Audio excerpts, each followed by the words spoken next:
So here we have Petrarchan Love in Shakespeare with references to As You Like It by Lily and Julia. So first we're going to kind of talk about Petrarchan Love in poetry as a whole. So first we have a quote from one of the articles that we used when we were researching it, which says, "Much Elizabethan poetry links it with other Shakespearean plays of 1599 to 1601, all of which attack men's idealization of women." So first we're kind of going to talk about what Petrarchan Love is as a whole. It's a style of romantic expression in which the lover adores an unattainable, idealized woman, often experiencing very intense emotional suffering and longing. So here we have some of the key features of Petrarchan Love, which include unrequited love, in which the lover suffers from an unattainable, often a cruel mistress. And then it leads into the next point, which is idealization. And so basically the mistress is seen as this divine, perfect, distant person that is kind of placed on a pedestal. And then we have the hyperbolic expression, which is over-the-top descriptions of the lover's suffering.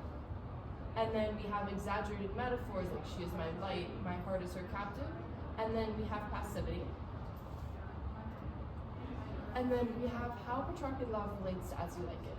So we have key points of idealization, suffering, and playful subversion.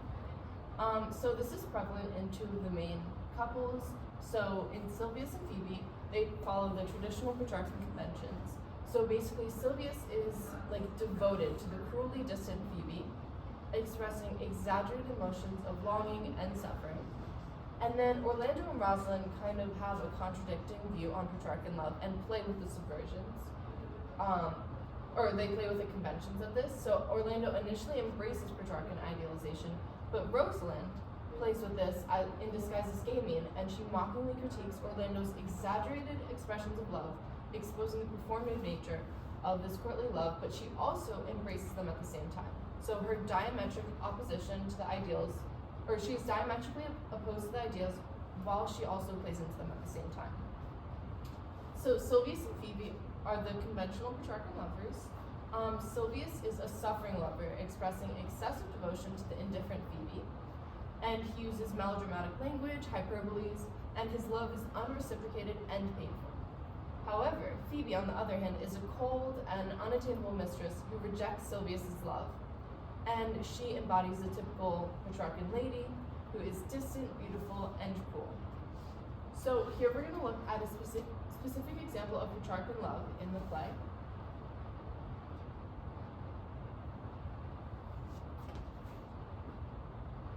In their play. Wait, Phoebe, do not scorn me, do not! Phoebe, say that you love me not, but say not so in bitterness. The common executioner, whose heart the accustomed sight of death makes hard, falls not the axe upon the humbled neck, but first begs pardon. Will you sterner be than he that dies and lives by bloody drops? So basically this is kind of just an example of this extreme admiration that Sylvius has for Phoebe. So he uses exaggerated and flowery language to express his suffering over Phoebe's indifference, which is kind of contradicting it, which is part of Petrarchan Love. And he openly speaks his madness and exaggeration, evident in his conformity to Petrarchan Love, as shown in many of Shakespeare's works. So in one of the articles that we were using to research this, we also found a quote by Wells, which says, "Sylvius, whose idealized love for the apparently unattainable Phoebe reflects the conventions of Petrarchan literature." So Sylvius's love songs. These are another example of the Petrarchan love he shows for Phoebe. We'll show you a clip from it.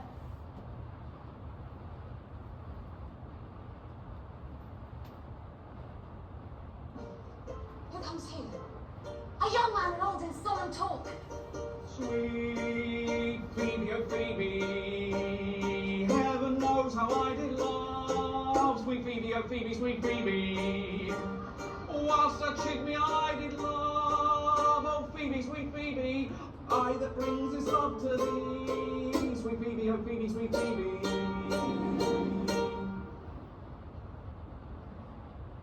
That is the way to make her scorn you still. So his songs utilize Petrarchan love by portraying a deeply idolized and unrequited love for Phoebe. excessively praising her beauty while expressing his own pain and despair because of her lack of love for him. Rosalind mocks Sylvius's lovesick behavior, criticizing loving someone who does not return the same affection.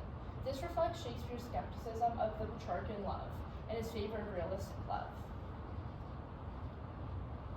Okay, so Orlando and Rosalind kind of, like I said, pose a contradiction to Sylvius and Phoebe, and they're playfully aware of the Petrarchanism. So Orlando, he begins as more of a Petrarchan lover, writing passionate poems adorning the forest with verses dedicated to Rosalind. His love is genuine, even though it is still exaggerated. However, Rosalind really takes this into her own hands, and she understands the absurdity of these conventions, and she basically teases Orlando for it. She uses her disguise as gaming to test Orlando's devotion, revealing the performative nature of love. She cleverly mocks Orlando's flowery cliche poetry, pointing out how artificial and performative it is. And it basically illustrates how the relationship between Rosalind and Orlando is used to blatantly mock the idealized Petrarchan love. And then Rosalind, in her disguise as gaming, challenges him to show that this love is more than just words. So Orlando's Petrarchan love. So we'll show you the clip first.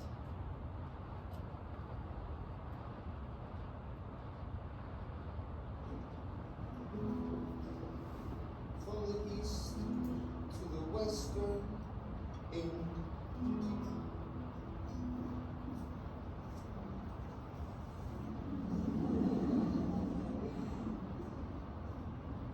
no jewel is like Rosalind, her worth being mounted on the wind through all the world. Rosalind, all the pictures fairest line are but black to Rosaline. Let no face be kept in mind, but the fair, oh, Rosaline, Rosaline, Rosaline.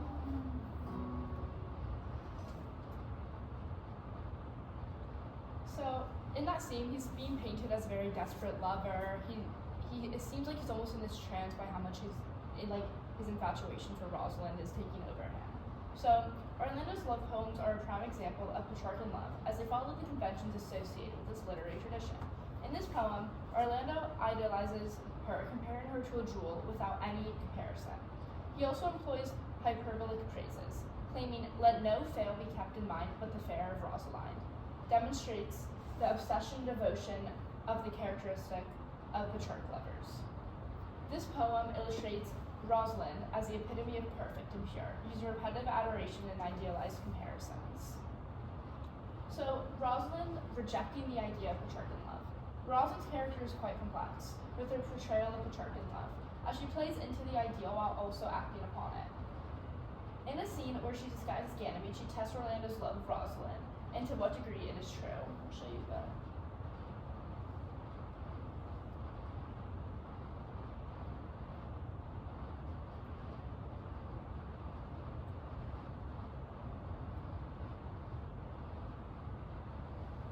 But in good sooth, are you he that hangs the verses on the trees wherein this Rosalind is so admired? I swear to thee, by the white hand of Rosalind, I am that he, that unfortunate he. And are you so in love, as your rhymes speak? Neither rhyme nor reason can express how much. Love is merely a madness, and I profess curing it by counsel. Did you ever cure any so? Yes. One, and in this manner. He was to imagine me his love, his mistress. And I set him every day to woo me, at which time would I, being but a moonish youth, grieve, be effeminate, changeable, longing and liking, proud, fantastical, apish, shallow, inconstant, full of tears, full of smiles, for every passion something and for no passion truly anything, as women are most part cattle of this colour, would now like him, now loathe him, then entertain him, then forswear him, now weep for him, then spit at him, that I drove my suitor from his mad humour of love into a living humour of madness. And thus I cured him. And thus will I take it upon me to wash your liver as clean as a sound sheep's heart. There'll not be a spot of love in it. I would not be cured. Okay, so here, Rosalind is mocking Orlando for his blind infatuation with her. She openly dismisses Orlando's admiration, offers to cure him of his love. She's taking advantage of her role as a man to test Orlando's truth. This decision both imitates and critiques Petrarchan Love. She's attempting to prove how misleading it is while playing into the dramatization and irony. So, Rosalind and Orlando. So, in this scene, this is basically when Rosalind's mask begins to slip, when she no longer can tell if she's acting into this, if she's like pretending to be this Petrarchan Love, or if she really is truly embodying it. This is when Orlando tells her that she has to leave, and Rosalind is just being very dramatic with her language. So, this excerpt can be seen as Shakespeare subtly critiquing Petrarchan Love. It contrasts its idealized and dramatic conventions with Shakespeare's more playful and realistic portrayal of romance. This interaction between the two both evokes and subverts Petrarchan Love. The Petrarchan Love elements in the scene are the hyperbolic language, such as, "'Tis but one cast away, and so come death," and her warning about Orlando breaking his promise. The idealization of Rosalind by Orlando by saying, "With no less religion than if thou wert indeed my Rosalind," reflects his loyalty to his vow, showcasing the ideals associated with Petrarchan Love. The focus on constancy and loyalty, such as the most hallowed lover, echoes concerns about faithfulness and moral worth of a lover. Shakespeare undermines Petrarchan Love by excessively mocking the devotion. Rosalind imitates the emotional intensity of Petrarchan lovers by over-dramatizing the consequences of Orlando's tardiness. He also employs realism over idealism. Rosalind is witty and grounded, testing Orlando's love. Most importantly, the reversal of gender roles by having Rosalind be the one with the power while portraying Orlando as a helpless lover. So an example of Rosalind and Orlando's love. We'll show you the clip.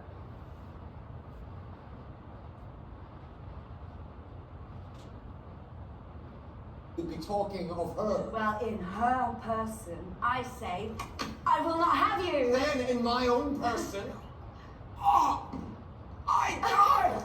Oh no! No, faith, die by a turning. The poor world is almost 6,000 years old. And in all this time, there was not any man died in his own person, vide illicit in a love cause. This interaction demonstrates the dramatic tone that Petrarchan Love inherits. Shakespeare is playing with this convention by exposing the exaggeration of how excessive love and how blinded the characters are by their emotions.